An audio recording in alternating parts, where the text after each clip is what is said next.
V'yitzin lecho Elokim mitara shomayim mishmanei ha'oretz v'rov dogon v'tirosh. One of the most beautiful psukim in the Chumash, conveying brachas, blessings from Yitzchak to future generations, and something which we cite and we quote. People have a minhag of every Moshe Shabbos to say it in order to introduce the special power of a bracha, birkas avos, on all future generations. And yet, on closer examination, there are two bombshell questions which need to be asked about this bracha. Because on the face of it, it really doesn't make sense at all. The first question is, why is Yitzchak only giving a bracha about material prosperity? Tala shamayim, mishmanei ha'oretz, Rav Dogon v'tirosh, Yavducho amim, power, dominion over other nations. What's happened to the bracha of Avraham Avinu? The bracha of Eretz Yisrael, the bracha of Nivruchu v'cha, Kol goyei ha'oretz, that all the nations of the world will receive a blessing through you. The bracha of Vayisi lechol Elokim, a private, personal relationship to HaKadosh Baruch Hu that Avraham Avinu got through the Bris Milah. What happened to all that? Is the bracha only about material prosperity and political power? Is that what it's about? That's the first question. The second question is more specific to that event. What was happening here? Yitzchak was giving a bracha to the person who he thought was Esav. Actually, it was Yaakov in disguise. Yaakov had deceived his father. What value can we give to a bracha given under false pretenses? It's simply a case of mistaken identity. As soon as Yitzchak finds out that he's been fooled by Yaakov, he should say the whole bracha is null and void. It's a mekach tos, it's ab initio, invalid. These are the two very important questions which take us deeper into the heart of the central feature of Parshas Toldot. And here we have to look at the pasuk, what happens when Yitzchak finds out that he's been fooled. And here we find a very powerful description of the deep, disturbing, painful experience that Yitzchak has. Vayecherad Yitzchak charodo gedola ad ma'od. Yitzchak is completely shaken. He's shaken because, so on the face of it, you ask because of what? You would think that he's shaken because he suddenly realized that Yaakov has deceived him. But in actual fact, by the time you get to the end of the pasuk, you realize something else has happened completely. The pasuk ends, Gam Baruch Yehiyeh. And this Gam Baruch Yehiyeh means that Yitzchak now validates retroactively the bracha that he gave earlier on. So the first answer, the answer to one of our questions we've already received. That actually the original giving of the bracha was indeed not valid, but it got lemafreya, it got a retrospective validation from Yitzchak shortly afterwards. When he realized he'd been fooled, he nevertheless said, Gam Baruch Yeh. Why did he say Gam Baruch Yeh? That raises a new question. Why doesn't he say this bracha was given under false pretenses? So here we have a very fascinating principle. The Sforno here takes us deeper into it. He says, look, we find even in the Gemara in Brachas Daf Lamed Daled that the Tanoim, right, Reb Chanina ben Dosa, when he davened for a chila, he was able to say, after he davened, my tefillah has been received by HaKadosh Baruch Hu, my request has been answered, and this person will recover. He had a Ruach HaKodesh. Reb Chanina ben Dosa had a Ruach HaKodesh. He knew when his tefillah had found its mark and was being responded to by HaKadosh Baruch Hu. Kal v'chomer, says the Sforno, how much more so Yitzchak Avinu had the Ruach HaKodesh, that he knew when he gave the bracha the first time that he was giving it to the right person.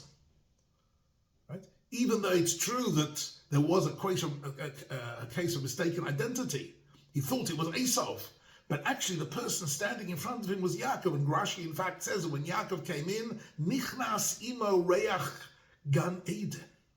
So he understood somehow Baruchnius, that the man standing in front of him was a Ben Olam Haba, was Reach Gan Eden. And this was a great simcha for him, because he knew that this bracha was going to the worthy recipient. He then finds out later that this worthy recipient wasn't Esav at all. It was Yaakov. So what is the Vayechra Charoda Gedola Admaro? What's he so angry about? What's he so upset about? And the answer is he's upset. He's experiencing something which sadly throughout the ages is often experienced when you put your faith and your trust and your belief in something, and then it turns out later on that it was all a mistake. It's the investors' fraud syndrome of Bernie Madoff and the people of that sort. People had put their faith in him.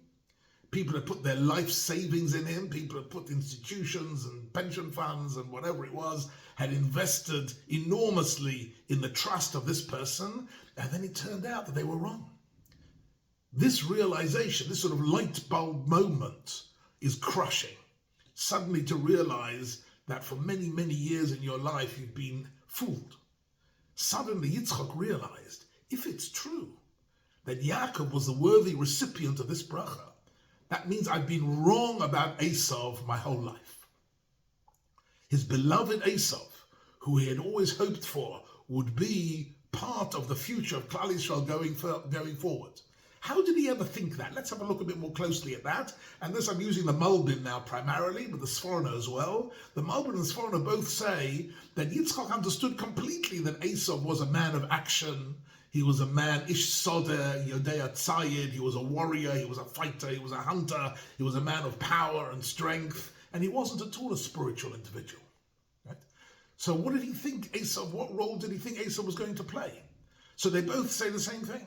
And the Sfas Emes also says this very beautifully, that it was quite clear that Yitzchak had a plan. His plan A was that Yaakov and Esav together would be Yisachar and Zevulun, would be the dream team, the perfect partnership between one person who would be the Kohen, would be the spiritual leader, would be the Talmud Chacham, that was Yaakov going forward. He would be the Talmud Chachamim, he would be sitting and learning and davening and being involved in Ruchnias. And Esav would be the Ramatkal. Esav would be the leader of the army. He'd be the leader of, he'd run the economy of the country. And that's a perfect partnership together. Together they would advance the cause of Am Yisrael and Eretz Yisrael throughout history. That was Yitzchak's plan A. But a partnership of Yisachar and Zevulun only works if both partners share a value system. If they're both committed to the same values, and then each one does what they're good at, but they have to have a joined goal. And that's where Rivka comes in. Rivka understood that Esav would never be a shutaf. He would never be a partner. He was too egocentric, he was too self-centered, he was too lawless. He was somebody who was only involved in his own self-gratification, and he was actually a murderer and an adulterer, and he was a villain. But he had managed to fool Yitzchak into thinking that maybe he still could, that there was something good about him, that inside there was a heart which was able to be part of the Klal Yisrael going forward. How did Rivka know this, incidentally? So the Posha Pshat is she knew that because she got a nevuah when she was pregnant. She got a nevuah, Shnei Goyim V'Vitnech, that they would be two different nations. They wouldn't be partners. They were destined to be eternal opposites to each other, an antithesis of each other. That was her nevuah, right? She knew there were two different cultures. They couldn't be united. So that was one thing. The other thing was, say the Mefarshim here, I've seen this in the writings of Gedolei Yisrael, of Sorotsky and Oznaim Torah, for example. He says that Rivka grew up in the house of Lavan. She knew swindlers when she met them. She'd been attuned to the world of deceit. Whereas Yitzchak had grown up in the house of Abraham and Sarah. He'd lived a life surrounded by Kedusha and Yashrus. He wasn't tuned in to people who were deceiving him. He was naive in that sense. Coming back to the pasuk by Yecher and Yitzchak Harod Gedola Ad Ma'od, he suddenly realized, with great painful realization, that Esav had tricked him his whole life, and that really he would never be a partner. And if he wasn't going to be a partner, there was no way. Indeed, he says to Esav, there's no bracha I can give you. What bracha can I give you? The only bracha I can give you is to be part of Klal Yisrael going forward. You're certainly not going to be the spiritual leader. And now I see you can't even be the material leader because you don't share the values with Yaakov. And that is really the sadness that lies at the heart of this whole episode for Yitzchak. But the bracha is that actually the word v'yitin lecha Elokim appears twice in Parshas Toldot. Once in the classic moment of drama that I mentioned before, but then it appears again in the closing parsha of the closing part of the parsha, where Yitzchak gives a bracha to Yaakov personally. And it says, birkas Avraham,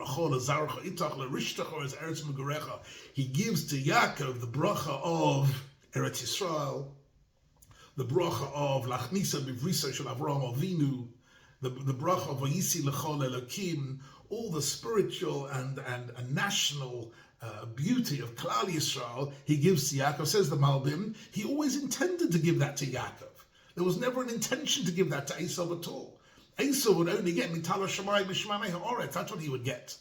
But now he saw that this was the partnership, and that is what I mentioned before. The bracha, basically, which says that in that pasuk of Vayechra Yitzchak Charada Gedola Ma'od appears the word Va'ochal Mikol. I mentioned the Gemara in Baba Basra that says Bakol Mikol Kol, that the Avos experienced Olam Haba in this world. What does it mean? They experienced the absolute truth of the Hashgacha of HaKadosh Baruch Hu and the presence of HaKadosh Baruch Hu, Shavisi Hashem B'negdi Samin, while they were still in this world. What's interesting though, that each mention of the word Bakol appears at a very low point in the life of the Avos. In Chayei Sarah, it appeared with Avraham Avinu when he lost Sarah, his lifelong partner, where Yitzchak was not married yet. He was alone. Avraham was alone in the world.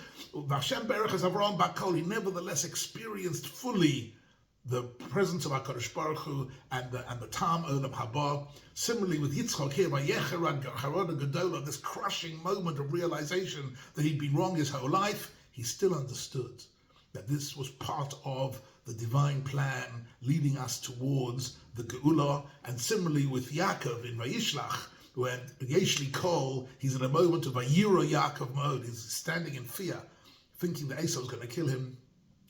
But in fact, the Avos teach us that even at the lowest moment and the most difficult times of our life, we see the Yad Hashem. This realization that one has made a mistake one's whole life is something that is happening today in the land of Israel. That there are many people who for the last 30 years since Oslo followed the dream of Rabin and Peres, that really all you need to do with the Palestinians is give them a bit of land, give them money, give them guns, give them autonomy, give them electricity and water, and guess what? They'll be great friends of ours. They'll be wonderful partners in peace. They'll be wonderful neighbors. October the 7th proved to us that was the Vayecharan Yitzchak Harada Gedola Ad Ma'od moment. That was the moment where we realized that Bernie Madoff was a fraud. The moment that we suddenly saw the black heart at the center of these people, that we saw that their intention was to murder and to destroy, that they would never be a good partner. Like Esav would never be a partner to Yaakov. Suddenly there was a moment of clarity. And this grappling with that realization and that painful moment of clarity is something that the Jewish people are going through as we speak. And Be'ezus Hashem, HaKadosh Baruch Hu will show us the way forward, that we should find the brachas of Bakol, Mikol, Kol, the brachas of the Avos, the Yad Hashem, even in the darkest times, is something that we can sense, that we can feel. V'ani b'chastecha b'tachti yogei libi b'shosecha. That the Chesed Hashem derives from our understanding of a bitachon in HaKadosh Baruch Hu, or Shir Hashem ki gomal oloi v'chein yihi ratzon.